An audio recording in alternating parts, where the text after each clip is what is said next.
des parents font démonter une antenne de téléphonie mobile. Il y a 3 ans, dans la ville de Ripon, en Californie, une antenne de téléphonie mobile a été installée directement sur le terrain de l'école, bien que la réglementation de la ville recommande une distance de 450 mètres des écoles. En conséquence, 4 élèves et 3 enseignants ont contracté un cancer, alors que dans d'autres écoles de la même ville, il n'y avait pas de cancer. Début mars 2019, environ 200 parents des 400 élèves ont demandé aux autorités scolaires de retirer l'antenne de téléphonie mobile. Certains parents ont même retiré leurs enfants de l'école. Cependant, le président de la commission scolaire a expliqué que l'antenne émet dans les limites de sécurité. Les parents n'ont pas lâché prise et ont chargé une entreprise indépendante de mesurer les valeurs de rayonnement de l'antenne. Cette entreprise a mesuré sur le terrain de l'école des niveaux de rayonnement beaucoup plus élevés que ceux qu'avait relevé l'entreprise mandatée par le propriétaire de l'antenne. Selon Eric Windheim, le spécialiste du rayonnement électromagnétique auquel ils ont fait appel, cette antenne de téléphonie mobile est absolument dangereuse car elle peut également transmettre des fréquences Wi-Fi à plusieurs kilomètres de distance. Le 25 mars 2019, le propriétaire de l'antenne a annoncé qu'il comprenait les inquiétudes des parents et qu'il cherchait une solution pour enlever l'antenne le plus tôt possible. Cette affaire montre une fois de plus qu'il est important de ne pas se laisser intimider par les autorités supérieures. La région de Salzbourg étudie les plaintes contre la pollution électromagnétique. À l'aide d'un formulaire de déclaration destiné à la population sur la pollution électromagnétique, le gouvernement de la région de Salzbourg étudie le lien entre divers problèmes de santé et l'exposition à la téléphonie mobile, aux téléphones fixes sans fil, aux ordinateurs et autres appareils électriques et installations électriques. Il est réjouissant de constater qu'en Autriche, les politiciens prennent au sérieux la santé de la population et examinent les effets de la pollution électromagnétique. Il serait souhaitable que les politiciens d'autres pays assument une responsabilité égale à l'égard des personnes qui les ont élus et qui les font vivre. Les causes de la baisse de la qualité du sperme sont dissimulées. Le 22 mai 2019, la radio et la télévision suisse SRF1 a parlé de la mauvaise qualité du sperme des hommes suisses, en précisant que ce constat ne concerne pas uniquement la Suisse. En effet, la qualité du sperme a baissé partout dans le monde au cours des 50 dernières années, avec des différences considérables d'un pays à l'autre. Les causes de cette baisse de la fertilité ne seraient pas claires et la science n'aurait aucune explication pour ce phénomène. Les causes citées couramment sont tabac, alcool, perturbateurs endocriniens, stress, ainsi que différents produits de bien-être et des biens de consommation. D'un côté, l'émission de SRF fait naître l'impression que plusieurs facteurs pourraient être impliqués sans que l'un d'entre eux ne soit rendu responsable. Elle donne à penser que la science reste dans le flou en ce qui concerne les causes de ce recul de la qualité du sperme. Mais la réalité est bien loin de ça, comme nous allons le voir. De l'autre côté, elle omet totalement de mentionner une cause majeure qui existe depuis 20 ans. Les résultats d'études sur la pollution électromagnétique mettent en garde depuis des décennies contre les dangers de cette pollution. Si l'on examine de plus près les effets de cette dernière, il ressort clairement que le rayonnement des téléphones sans fil et de la téléphonie mobile influence négativement sur la production et la qualité du sperme.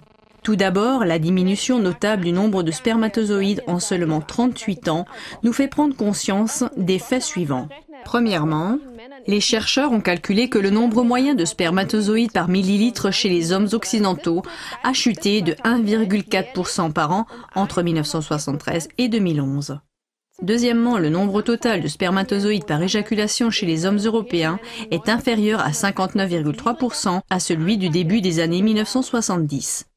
En outre, la base de données de référence de l'OMS contient une soixantaine d'études qui, depuis 2009, ont mis en évidence les principales conséquences suivantes causées par la téléphonie mobile, entre autres. Modification et rupture dans la chaîne de l'ADN, réduction du nombre et de la qualité de spermatozoïdes, diminution de la mobilité des spermatozoïdes, tête de spermatozoïdes endommagée, teneur réduite en testostérone.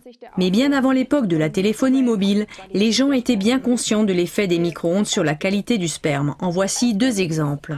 Premièrement, en juin 2000 à Salzbourg, à l'occasion de la conférence internationale localisation d'antennes de téléphonie mobile dans les zones résidentielles, le professeur Huang Qiang de l'université Zhejiang en Chine a expliqué. Dans le passé, Pour contrôler le taux de natalité, les Chinois utilisaient des micro-ondes pour irradier les testicules afin de tuer les spermatozoïdes, jusqu'à ce que nous arrivions à la conclusion que cette technologie pouvait également être utilisée pour téléphoner. Les hommes se sont alors plaints d'impuissance. Deuxièmement, des résultats plus anciens montrent des troubles de fertilité causés par les micro-ondes et les rayons X chez des soldats qui ont été exposés à des radars et à des radiations à haute fréquence durant leur travail. Les dommages causés sur les descendants par les modifications du génome génétique ont également été prouvés. Le professeur Stanton A. Glantz de l'Université de Californie en arrive à la conclusion suivante. Au vu de toutes les informations dont nous avons discuté au sujet des téléphones portables et du sperme, nous pouvons affirmer avec certitude que le rayonnement de la téléphonie mobile a un effet négatif sur le sperme. Les études du médecin environnemental Joachim Mutter et Peter Hensinger nous apprennent ce qui suit. L'arsenic, le plomb, le mercure, le PVC et divers plastifiants, ainsi que les pesticides dans l'alimentation, figurent depuis longtemps sur la liste des raisons qui causent des dommages au sperme. Cependant, l'utilisation de champs électromagnétiques de faible intensité, tels que ceux utilisés pour les smartphones et les tablettes, est plus récente. Ils sont souvent utilisés près des organes reproducteurs, comme l'ordinateur portable sur les genoux. La plupart des hommes portent leur smartphone dans leur poche de pantalon. C'est la raison pour laquelle, dans le mode d'emploi, l'industrie met en garde que les appareils terminaux ne doivent pas être portés près du corps, mais à une certaine distance de celui-ci. L'exposition physique au rayonnement et ses risques augmentent en raison de la numérisation et de l'expansion du Wi-Fi dans les maternelles et les écoles, de l'Internet des objets, de la numérisation des voitures et de l'omniprésence des points d'accès au Wi-Fi. La numérisation par ondes radio via la 5G touche tous les êtres vivants, et même les installations médicales sont censées l'utiliser. La couverture médiatique contrôlée par l'industrie est de toute évidence incomplète, mais les gens ne peuvent pas contourner ces prédictions comme par exemple la mauvaise qualité du sperme par la téléphonie mobile, car ces avertissements sont déjà devenus une réalité mesurable. Deux questions se posent ici. Premièrement, la dissimulation des causes fait-elle partie d'un plan? Et deuxièmement, pourquoi exclut-on délibérément les résultats d'un si grand nombre d'études montrant que la téléphonie mobile pourrait en fait être la cause principale de la réduction de la fécondité? La prise de conscience et un talent de perspicacité débouchent sur ce qui suit. Sur les Guidestones en Géorgie, les 10 règles pour un âge de raison sont gravées en 8 langues dans un monument de granit de 120 tonnes dont les auteurs se cachent derrière un strict anonymat. 2 de ces règles s'imposent formellement comme la réponse à nos 2 questions. Maintenir la population mondiale en dessous de 500 millions d'êtres humains en équilibre perpétuel avec la nature. Gérer la reproduction de manière raisonnable en améliorant la forme physique et la diversité.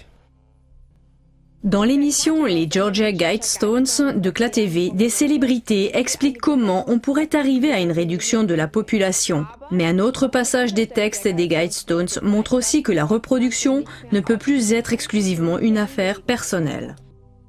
Équilibrer les droits personnels et les devoirs sociaux. La boucle est bouclée. Le brouillard se dissipe lorsqu'il s'agit de savoir pourquoi nous sommes apparemment conduits sur la mauvaise voie. L'être humain individuel se laisse dicter par la société comment il peut en faire partie. L'utilisation intensive des téléphones portables est un facteur essentiel à cet égard. Grâce à l'utilisation de la nouvelle technologie 5G, le rayonnement est toujours plus élevé, le tout au nom de la sécurité et pour simplifier la vie. Mais le prix à payer pour l'humanité est élevé. La fertilité des hommes est déjà en danger. La banalisation des dangers de la téléphonie mobile pourrait donc avoir 2 objectifs. La mise en œuvre de la réduction de la population gravée dans la pierre sera ainsi encouragée et la cupidité économique de certains sera satisfaite. Et qu'en est-il du peuple ?